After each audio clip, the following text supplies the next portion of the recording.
Shalom Bapak Ibu yang terkasih. Shalom. Puji nama Tuhan. Kalau pada saat ini kita masih diberi kesempatan untuk memuji dan memuliakan nama Tuhan. Mari kita mau siapkan hati kita hanya untuk menyembah Dia. Ya Tuhan, pada pagi hari ini kami ucap syukur dan terima kasih. Kalau pada kesempatan saat ini Tuhan, Engkau masih memberikan pada kami Tuhan kesehatan dan kekuatan yang baru Tuhan. Di mana dengan kesehatan dan kekuatan itu Tuhan, kami boleh berkumpul di tempat ini Tuhan untuk kembali beribadah pada Engkau Tuhan. Kami serahkan Tuhan setiap jemaat di tempat ini maupun yang ada di rumah-rumah Tuhan. Kau melawat hati mereka Tuhan dalam ketika mereka mengikuti ibadah ini Tuhan, dimanapun mereka berada Tuhan. Sukacitamu itu Tuhan boleh mengalirkan setiap kehidupan kami Tuhan, sehingga kami boleh memperoleh suatu kekuatan dan sukacita dari Engkau Tuhan. Kami mau awal ibadah kami pada saat ini Tuhan hanya dalam nama Tuhan Yesus Kristus. Amin.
ada yang mustahil.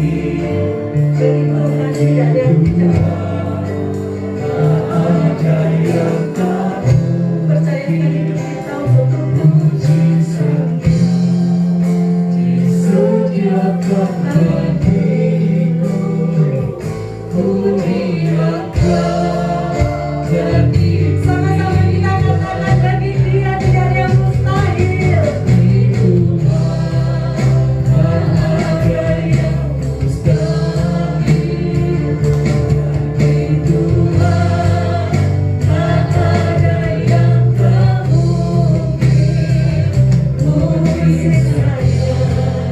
Disediakan bagiku, muliakan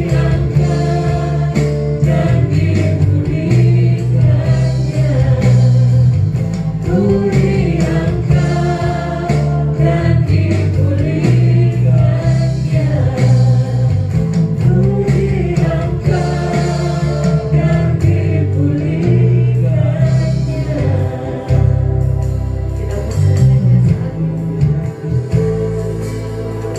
Mari kita memuji Dia, mari kita sembah Dia.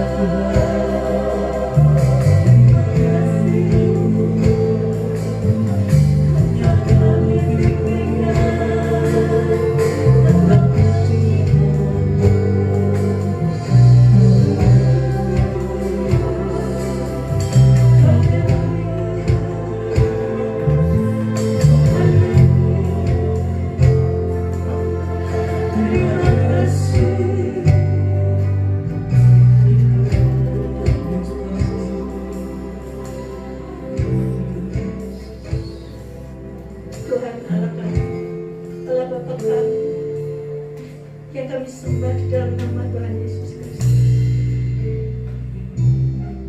Engkau Allah kami yang besar, Engkau Allah kami yang luar biasa. Saat ini Tuhan, kami mau menyerahkan hidup kami hanya untuk Engkau. Karena kami tahu kami tidak salah kalau kami menyembah Engkau. Kami percaya pada Engkau. Terima kasih ya Tuhan atas anugerah yang luar biasa dalam hidup kami.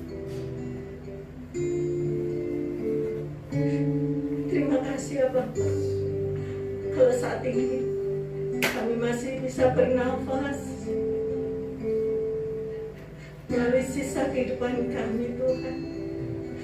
Kami hanya ingin memuliakan nama-Mu. Terima kasih ya Tuhan. Biarlah Tuhan, melalui firman-Mu yang sebentar kami akan dengar, Kau mau ubahkan setiap kehidupan kami Tuhan. Kau mau jamah setiap kehidupan kami.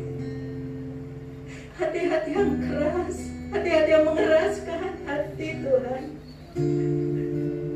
Tuhan Kau mau hancurkan Tuhan. Biarlah Tuhan saat ini setiap hati kami,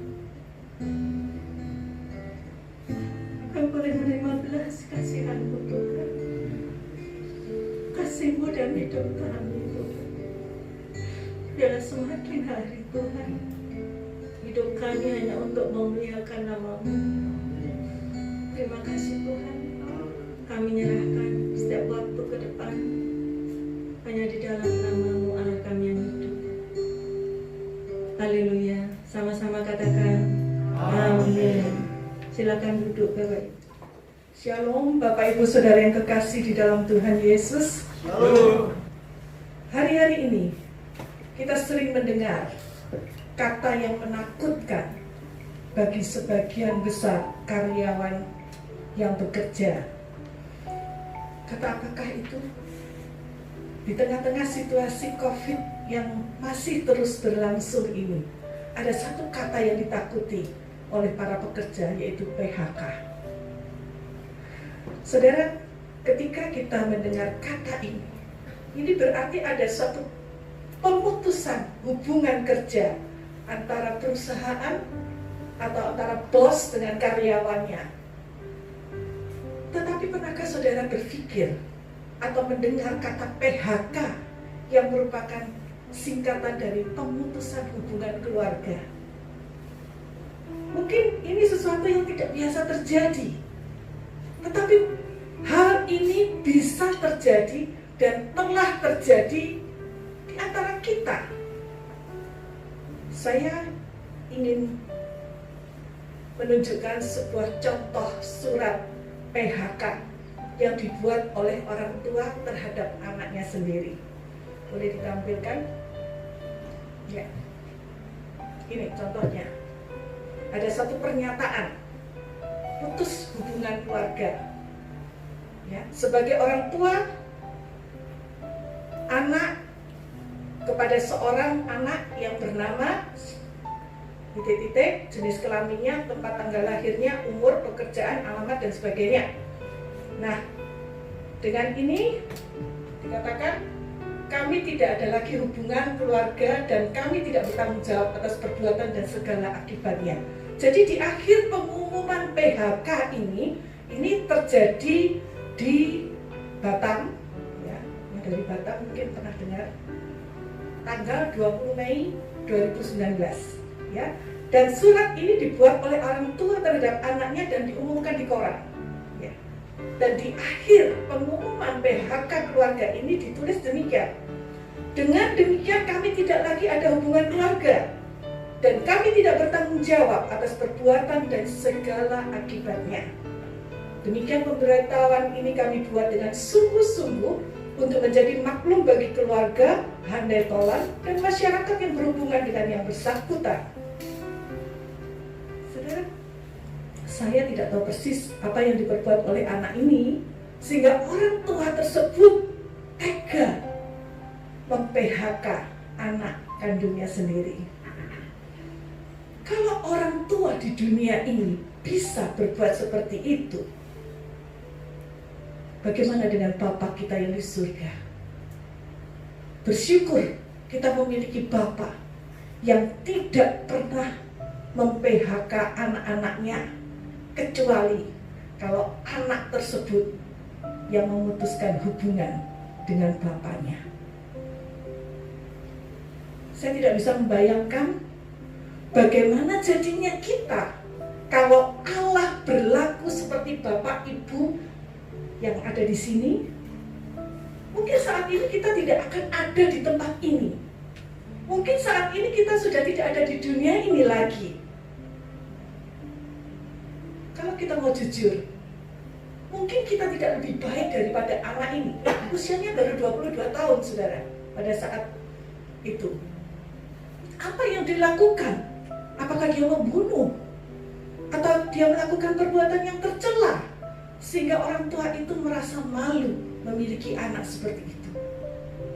Mungkin kalau dipikir-pikir, ditelusuri, kita pun tidak lebih baik dari anak tersebut. Berapa kali kita sudah mengecewakan Bapak kita yang di surga? Berapa kali kita sudah menyakiti hatinya, mengkhianati, baik dengan perkataan maupun perbuatan kita. Saudara, ada orang tua yang tidak memberi makan anaknya gara-gara anaknya itu tidak mendapatkan nilai yang seperti yang diharapkan oleh orang tuanya. Ada banyak kasus KDRT yang disebabkan karena orang tua mempunyai harapan yang tidak terpenuhi dan sebagai pelampiasannya anaknya yang dijadikan korban.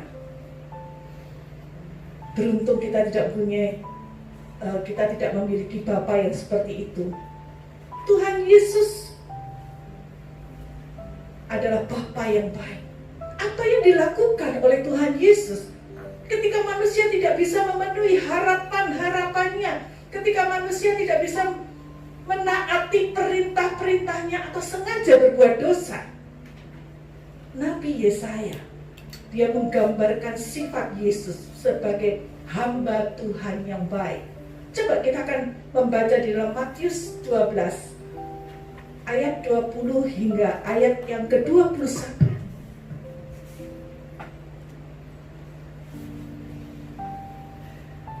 Matius 12 ayat 20 sampai 21. Buluh yang patah terkulai tidak akan diputuskannya, dan sumbu yang pudar nyalanya tidak akan dipadamkannya. Sampai kapan? Sampai ia menjadikan hukum itu menang. Dan padanya lah bangsa-bangsa akan berharap. Saudara, seperti apakah buluh yang terkulai? Nah, kalau bisa ditampilkan gambarnya, kira-kira seperti ini. Buluh itu seperti buluh bambu ya, atau tanaman-tanaman yang biasanya tegak gitu ya, kuat batangnya. Tapi saat itu dia terkulai ya, atau patah ya. Nah, ini gambarnya. Bagaimana dengan sumbu yang pudar?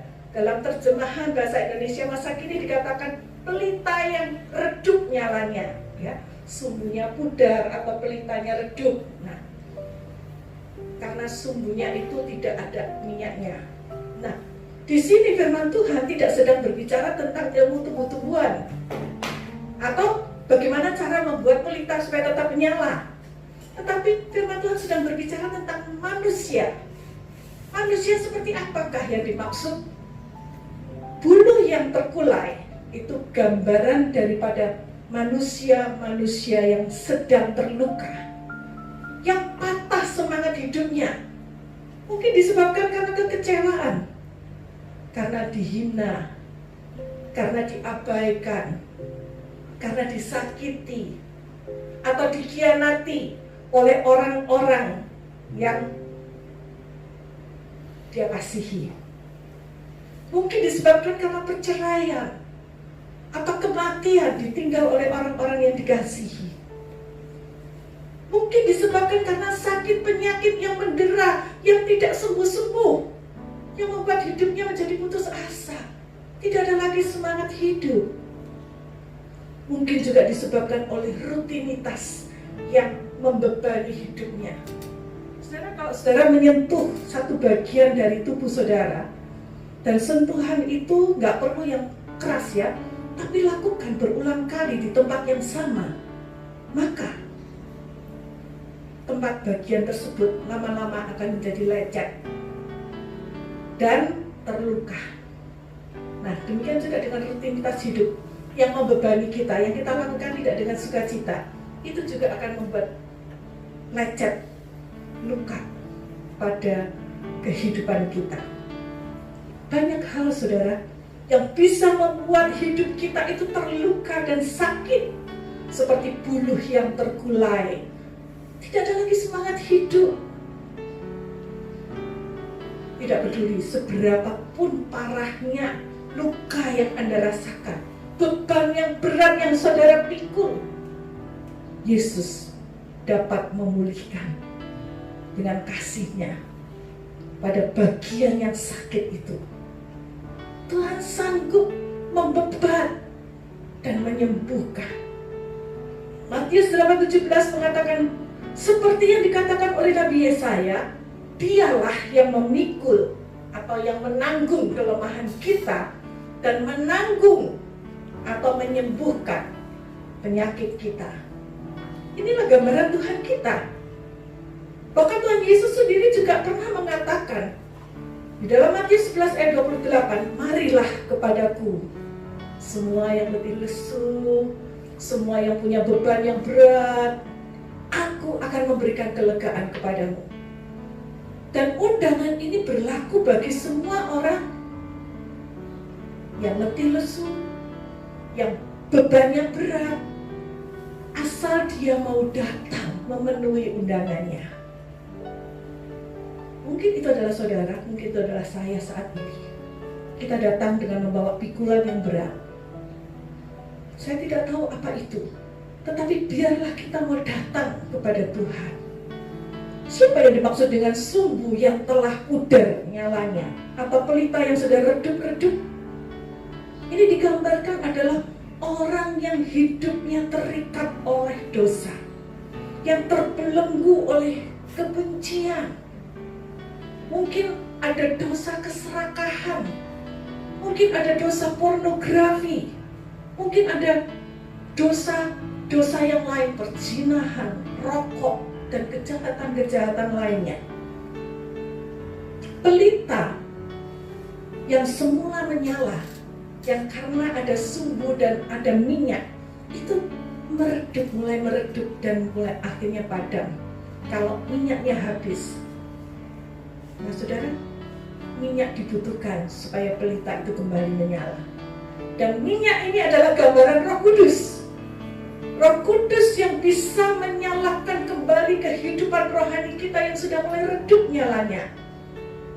Mungkin kita sudah, tanpa kita sadari, hidup kita sudah dibelenggu oleh banyak kebiasaan-kebiasaan yang mungkin semula kebiasaan itu baik, mungkin itu hanya sekedar hobi, tapi lama-kelamaan menjadi kecanduan dan membelenggu hidup kita.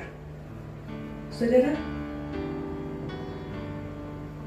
dengan kekuatan kita sendiri, mungkin kita tidak sanggup melepaskan diri dari ikatan dan belenggu itu.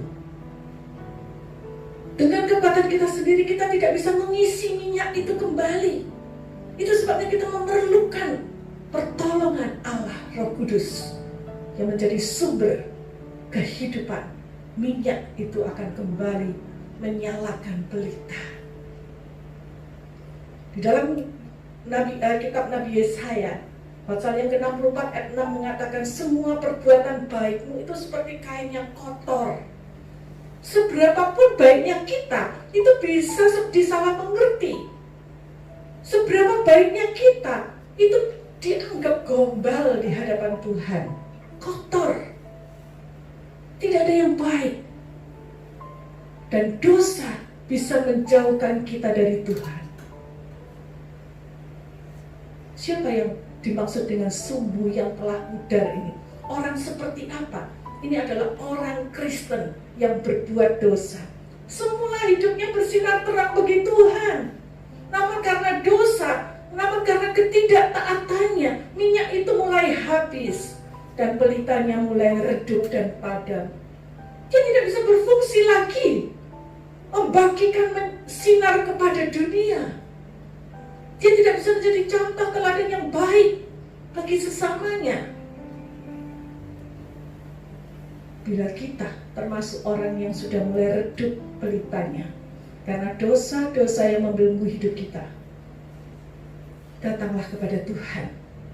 Dia bisa sanggup membebaskan kita dari segala ikatan dosa dan menyalakan kembali pelita kita, sehingga kita bisa menyinari dunia ini. Sampai kapan Tuhan akan mempertahankan buluh yang terkulai dan sumbu yang pudar nyalanya itu? Ada batasnya, saudara. Di dalam Matius 12 ayat 20 bagian B dikatakan, sampai ia menjadikan hukum itu menang. Kapan, saudara, hukum itu menang? Sampai kebenaran itu ditegakkan dan keadilan itu menang. Kapan itu? Saat Tuhan Yesus datang kembali. Baik itu melalui kedatangannya secara bersama-sama melalui hari kiamat, atau kiamat kecil kita. Tuhan memanggil kita pulang. Kematian kita. Saudara, itu sebabnya selagi masih ada waktu, jangan sia-siakan kesempatan. Datang kepada Tuhan, minta ampun kepada Tuhan, minta kemurahan Tuhan, supaya Tuhan mendandani kembali bagian-bagian yang rusak dari hidup kita, menyalakan kembali sumbu yang sudah mulai pudar nyalanya itu, sebelum semuanya terlambat, sebelum tidak ada kesempatan lagi bagi kita untuk bertobat.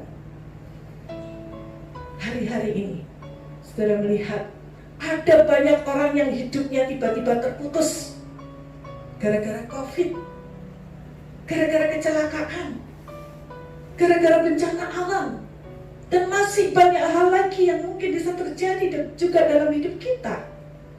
Oleh sebab itu saudara, sekali lagi melalui mimbar ini, jangan sia-siakan kesempatan yang Tuhan berikan, karena itu tidak selamanya ada. Selagi masih ada kesempatan, datang kepada Tuhan, kepada Sang Penjunan itu. Jangan merasa dirimu terlalu rusak, dosamu terlalu besar sehingga tidak ada harapan lagi. Banyak orang yang mengatakan, aduh, lebih baik saya mundur sajalah, saya ini terlalu jahat, saya ini terlalu rusak. Sudah, di dalam Tuhan selalu ada pengharapan. Di dalam ayat yang ke-21 bagian Matius 12, dan padanya lah bangsa-bangsa akan berharap. Jadi kita masih punya harapan. Ketika kita datang kepada Tuhan, Dia adalah tukang kebun yang sabar, yang telaten mendandani buluh yang sudah terkulai. Kalau saya mungkin itu sudah bagian-bagian yang carang-carang yang sudah bobrok, ya saya buang gitu aja. Tapi Dia enggak. Dia dandani, Dia sirami, Dia rawat dengan kasih, sehingga bulu yang tadinya terkulai itu bisa tegak kembali dan bertunas kembali. Datang kepada Yesus sebagai sumber kehidupan itu. Mungkin saat ini kita juga seperti pelita yang sudah mulai pudar cahayanya karena dosa yang membuat Roh Kudus itu tidak lagi berkuasa atas hidup kita. Kita membiarkan ego kita menguasai hidup kita. Kalau kita merasa kita sudah tidak lagi bisa menjadi sinar yang terang bagi dunia, datang kepada Yesus. Sumber terang itu, Dia bisa menginfuskan kembali minyak itu ke dalam pelita bejana kita, hidup kita. Bila kita mau sungguh-sungguh mengakui dosa-dosa kita dan kembali pada jalan yang benar. Dan setelah kita diperbaharui oleh Tuhan, apakah itu sudah cukup? Belum, saudara. Ada yang harus kita lakukan. Bulu bambu yang sudah terkulai itu, ketika dia sudah mulai tegak kembali dan mulai kuat kembali, dia bisa dimanfaatkan menjadi alat-alat rumah tangga, menjadi rumah, menjadi alat-alat musik, menjadi angklung yang bisa berguna, yang bisa memberi keceriaan kepada orang yang mendengarnya. Ada manfaatnya. Ketika kita sudah diubahkan oleh Tuhan hidup kita, jadilah berkat bagi sesama kita. Jadilah berkat untuk kerajaan surga. Kita yang dulu hidupnya penuh dengan beban berat, sekarang kita bisa menolong orang-orang yang sedang berbeban berat dengan pertolongan Roh Kudus. Pelita yang dulunya redup sekarang bisa menyala kembali dengan terang dan memberikan kehangatan kepada orang-orang yang melihat. Saudara, kehidupan kita yang gelap ini membutuhkan terang, supaya kita dapat melihat dengan jelas, supaya kita bisa hidup dengan tenang dan damai. Jadilah pribadi yang baru, yang kuat, buluh yang kuat, pelita yang menyala dengan terang, sehingga bisa berguna bagi Tuhan dan sesama. Tuhan memberkati orang-orang yang mau taat dan melakukan perintahnya. Amin. Mari kita akan merenungkan firman Tuhan ini sambil menyanyikan sebuah lagu, buluh yang terkulai. Mungkin itu adalah kita, mungkin itu adalah saya, dan sumbu yang telah pudar, mungkin itu adalah kita. Biarlah itu menjadikan kita kuat di hadapan Tuhan. Inilah aku Tuhan, datanglah dengan kerendahan hati. Aku akui di hadapan Tuhan. Tidak ada yang baik di dalam diri kita yang bisa kita banggakan. Semuanya seperti kain kotor, kain pel-pelan.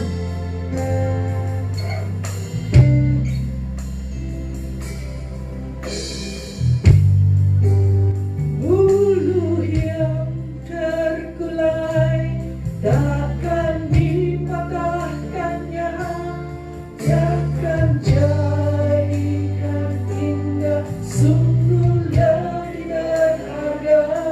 Sumbu yang telah pudar takkan dipadamkannya, dia akan jadikan terang untuk kemuliaan. Saya mengundang saudara pagi-pagi ini, katakan sekali lagi. Sumbu yang terkulai takkan dikatakannya, dia akan jadikan indah, sungguh lebih berharga. Sumbu yang telah pudar takkan dipadamkannya, dia akan jadikan terang untuk kemuliaannya. Dia akan jadikan terang, dia akan jadikan terang untuk kemuliaannya. Tuhan, inilah hidup kami. Kami bawa di hadapan Engkau.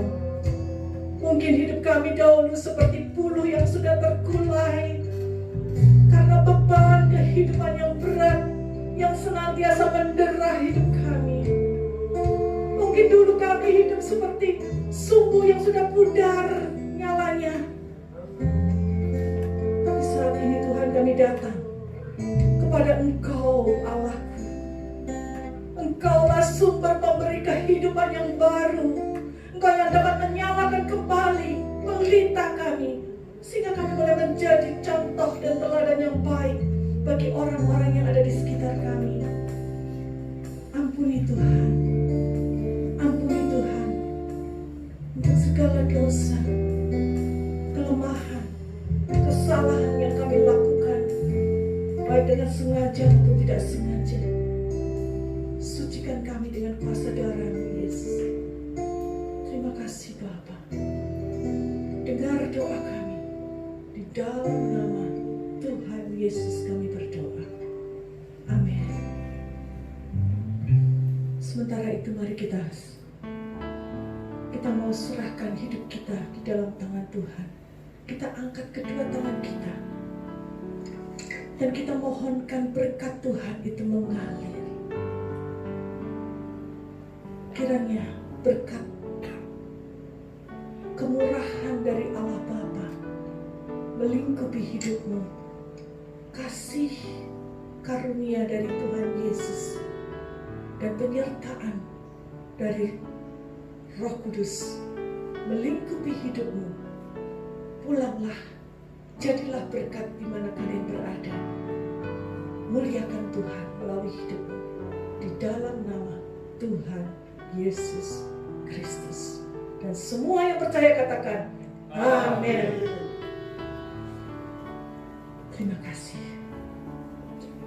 Silakan duduk saudara. Silakan bersaat teduh.